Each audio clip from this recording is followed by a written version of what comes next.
Hello दोस्तों, welcome back to my channel. अगर आपने अभी तक मेरे चैनल को सब्सक्राइब नहीं किया है तो जल्दी से मेरे चैनल को सब्सक्राइब कर दें। एपिसोड 29 की शुरुआत में लिंची यीचंग के घर पर आकर इससे पूछती है कि क्या तुमने अपनी नेक पर प्लास्टर लगाया है। तो यीचंग कहता है कि तुम पहले अंदर आ जाओ, फिर बात करते हैं। अब लिंची अंदर आकर यीचंग की नेक को देखने लगती है और कहती है कि क्या तुम्हें अभी भी दर्द हो रहा है। तो यीचंग कहता है कि मुझे इतना दर्द हो रहा है कि मैं रात को सो भी नहीं सकता आराम से। यीचंग कहता है कि मुझे साइकोलॉजिकल कंफर्ट की जरूरत है। ये कहते हुए यीचंग लिंची को हक करता है। यीचंग लिंची से कहने लगता है कि अब सबको मालूम हो गया है कि हम दोनों एक साथ हैं, तो क्यों ना तुम मेरे घर में शिफ्ट हो जाओ। लिंची कहती कि ठीक है। यीचंग बहुत हैरान होते हुए कहता है कि तुम इतनी जल्दी मान गई। लिंची कहती कि तुम यकीन करो या ना करो, मैं आज रात शिफ्ट हो रही हूँ। यीचंग कहता है कि फिर तुम अभी अपने डैड को नहीं बताना। लिंची कहती है कि ये सब कुछ सिर्फ तुम्हारे सपने में ही हो सकता है। ये सुनकर यीचंग अपसेट हो जाता है। अब चेंग्याओ परेशान बैठा होता है तो ग्रैंडमा ली इसके पास आकर कहने लगती है कि मुझे लगता है कि तुम किसी चीज को लेकर परेशान हो। चेंग्याओ कहता है कि मैं आपको बता देता हूँ, लेकिन आप ये बात सुनकर गुस्सा नहीं होंगी। ग्रैंडमा ली कहती है कि तुम कहो तो सही। चेंग्याओ ग्रैंडमा ली से कहता है कि मुझे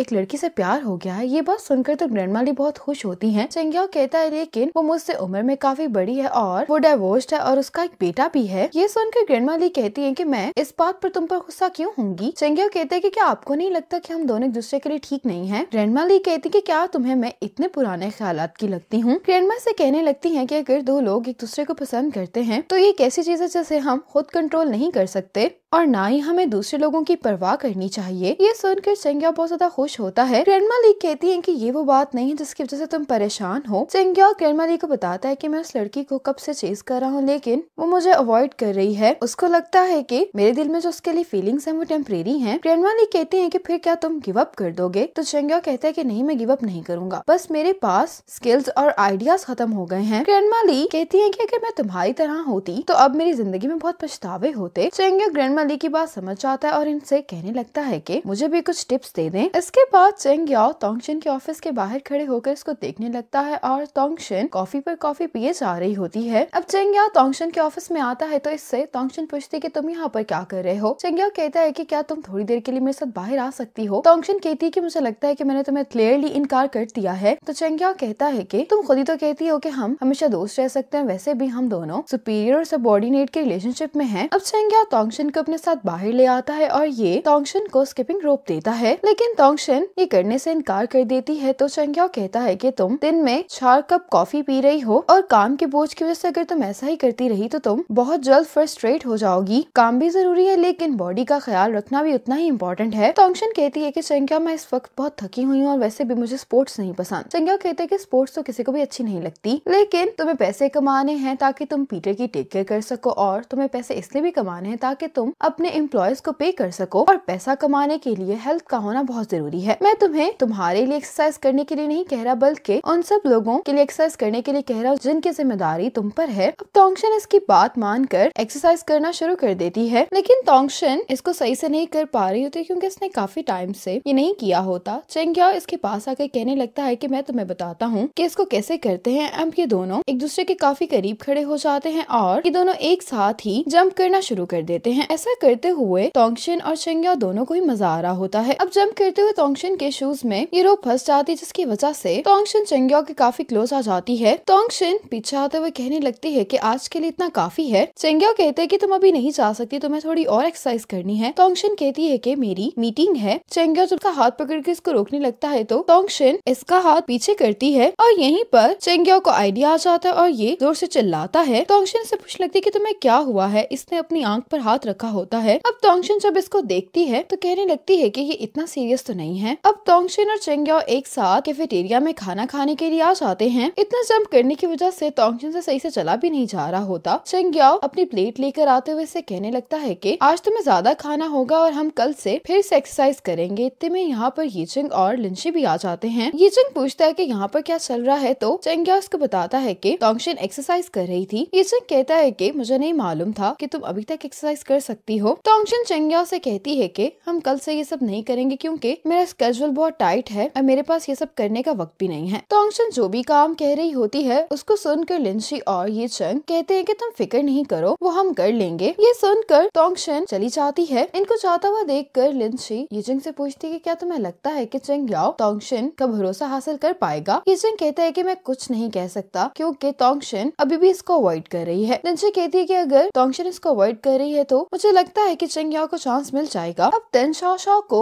चेंजी की कॉल आती है जो उससे कहने लगता है कि बुक से रिलेटेड मुझे तुम्हें एक और बहुत जरूरी जानकारी देनी है। तो तेन शाओ कहती है कि आप किस बुक के बारे में बात कर रहे हैं। चेंजी कहता है कि मैंने कार्डियोवास्कुलर डिजीजेस पर एक किताब लिखी है जिसको मैंने ट्रांसलेट करने के लिए हाओशंग से कहा था। तेन शाओ कहती है कि लेकिन मुझे तो इस बुक को ट्रांसलेट करने का टास्क नहीं मिला। चेंजी कहते कि मैंने लास्ट फ्राइडे हाओशंग को ये काम दिया था। तेन शाओ कहती है कि आप मुझे सारी डिटेल्स ईमेल कर दे, मैं ऑफिस से पता करवाती हूँ। अगले दिन ऑफिस में टियान तेन शाओ को आर्किटेक्चर प्रोजेक्ट के बारे में बता रहा होता है। कहता है कि तुम नेक्स्ट वीक ये काम करके मिस्टर ज़ांग को रिपोर्ट करोगी। तेन शाओ टियान से कहती है कि चेंजी की बुक का क्या हुआ, मुझे कंपनी कब ये काम देगी। टियान कहते है कि ये काम ट्रांसलेशन डिपार्टमेंट का है ना कि तुम्हारा, और वैसे भी ये काम किसी और को दिया जा चुका है। तेन शाओ कहती लेकिन उसने ये काम मुझे दिया था। टियान कहते कि नहीं, उसने ये काम हाओशंग को दिया है। टियान तेन शाओ से कहने लगता है कि मैं तुम्हारा सीनियर और बॉयफ्रेंड होने की हैसियत से चाहता हूँ कि तुम अपनी एनर्जी ज्यादा इम्पोर्टेंट कामों में लगाओ। तेन शाओ कहती है कि क्या अपने लीडर को रिपोर्ट करना तुम्हारी नजर में ये इम्पोर्टेंट काम है। टियान कहते हैं कि इस प्रोजेक्ट की इंग्लिश ट्रांसलेशन का काम इस साल का सबसे अहम प्रोजेक्ट है। तेन शाओ कहती है लेकिन चेंजी की बुक की ट्रांसलेशन का काम मैं करना चाहती हूँ। मैं एक ही फील्ड में रहकर अपना नाम क्रिएट करना चाहती हूँ। मैं ये चाहती हूँ कि एक खास डोमेन में मेरी कोई वैल्यू हो। तुम्हारी नजर में ये अहम प्रोजेक्ट होगा लेकिन मैं इस प्रोजेक्ट पर चेंजी की बुक को ही ट्रांसलेट करना चूज करूंगी। टियान कहता है कि तुम जज्बाती होकर फैसला नहीं करो। तेन शाओ कहती कि मैं जज्बाती नहीं हो रही, मैं सिर्फ तुम्हें अपनी चॉइस बता रही हूँ। टियान तेन शाओ से कहता है कि तुम प्रोफेसर गाओ की पोती हो और प्रोफेसर गाओ एक बहुत मशहूर ट्रांसलेशन फैमिली में पैदा हुए हैं। एक अच्छे घर में पैदा होना लक की बात है, लेकिन इसलिए तुम्हारा बॉयफ्रेंड होने की हैसियत से मैं ये नहीं चाहता कि तुम अपनी फैमिली के सहारे आगे बढ़ो, बल्कि तुम अच्छे प्रोजेक्ट्स करके ये अपने फ्यूचर को सिक्योर कर सकती हो। ये बात सुनकर तेन शाओ को गुस्सा आ जाता है और वो कहने लगती है कि हम दोनों एक दूसरे को इतने टाइम से जानते हैं और तुम मेरे बारे में ये सोचते हो कि मैं अपनी फैमिली का नाम इस्तेमाल करके आगे बढ़ना चाहती हूँ। टियान कहता है कि मेरा कहने का ये मतलब नहीं है, मैं जानता हूँ कि तुम काफी मेहनत करती हो लेकिन तुम कुछ बातों को भी समझ नहीं पा रही हो। तेन शाओ गुस्से में टियान से कहती है कि तुमने मुझे जो काम दिया है मैं वो कर लूंगी, लेकिन इसके साथ मैं चेंजी की बुक की ट्रांसलेशन भी करूंगी। अब तेन शाओ जब घर वापस आती है तो इसकी मॉम इसको खाने के लिए बुला रही होती है। तेन शाओ कहती है कि मुझे काम करना है, वैसे भी मुझे भूख नहीं लगी है, लेकिन इसकी मॉम इसको जबरदस्ती खाना खाने के लिए इसको फोर्स करती है तो ये टेबल पर आकर बैठ जाती है। अब तेन शाओ जब खाना खाना शुरू करती है तो ये रोने लगती है। ये देखकर इसकी मॉम परेशान हो जाती है, उससे कहने लगती है कि आखिर तुम्हें क्या हो गया है। अब तेन शाओ अपनी मॉम को सारी बात बता देती है और कहने लगती है कि मैं उसको बहुत पसंद करती हूँ लेकिन न जाने क्यों मेरे साथ इस तरह हो जाता है। तेन शाओ की मॉम कहने लगती है कि तुम्हें बुरा लगता है जब मैं ये कहती हूँ कि वो तुम्हारे लिए सूटेबल नहीं है, वो ना तो फाइनेंशियली तुम्हें मैच करता है और ना ही इमोशनली उसे तुम्हारी कोई परवाह है। तेन शाओ कहने लगती है कि आज मुझे टियान ने कहा कि अगर मेरी जगह एक नया एम्प्लॉय होता और उसे ये काम दिया जाता तो वो कभी भी अपने सीनियर को ना नहीं करता, लेकिन चूंकि मैं एक अच्छी फैमिली से हूँ इसीलिए मैंने उसे ना बोल दिया। इसकी मॉम कहती है कि वो अपनी जगह ठीक है लेकिन तुम भी ठीक हो क्योंकि तुम कंपनी की परवाह किए बगैर वो काम करना चाहती हो जो तुम्हारा दिल चाह रहा है, इसलिए मैं तुम्हें सपोर्ट करती हूँ। तेन शाओ अपनी मॉम से कहने लगती है कि लिनशी के पेरेंट्स में भी तो इतना डिफरेंस है लेकिन उसके बावजूद वो आज तक खुश हैं, उन्होंने एक अच्छी जिंदगी गुजारी है। तेन शाओ की मॉम कहने लगती है कि अगर तुम्हारी आंट लिनशी के डैड से उस टाइम शादी न करती तो उनकी जिंदगी कुछ और होती। ये बात ठीक है कि लिनशी के डैड ने कभी भी तुम्हारी मॉम को इमोशनली या फाइनेंशियली कोई कमी महसूस नहीं होने दी, लेकिन तुम्हारी आंट कितनी टैलेंटेड है, अगर वो अपना काम ना छोड़ती तो अभी तुम्हारी aunt ministry of foreign affairs में काम कर रही होती, लेकिन उन्होंने प्यार की खातिर अपने काम को छोड़ दिया। तुम्हें क्या लगता है कि ऐसा करना सही चॉइस थी तुम्हारी आंट की? तेन शाओ की मॉम से कहने लगती है कि तुम मुझे ये बात बताओ कि क्या तुम्हारे अंदर इतनी हिम्मत है कि तुम उसके लिए कुर्बानी दे सकती हो, या तुम टियान को इस बात के लिए कन्विंस कर सकती हो कि वो तुम्हारे लिए कुर्बानी दे? क्योंकि अगर रिलेशनशिप में दोनों ही एक दूसरे को बेहतर ना बनाए तो फिर किसी एक को ही इस रिलेशनशिप को चलाने के लिए कुर्बानी देनी पड़ती है। ये बात सुनकर तेन शाओ रोने लगती है और इसी मोमेंट पर इस एपिसोड का पार्ट 1 खत्म हो जाता है।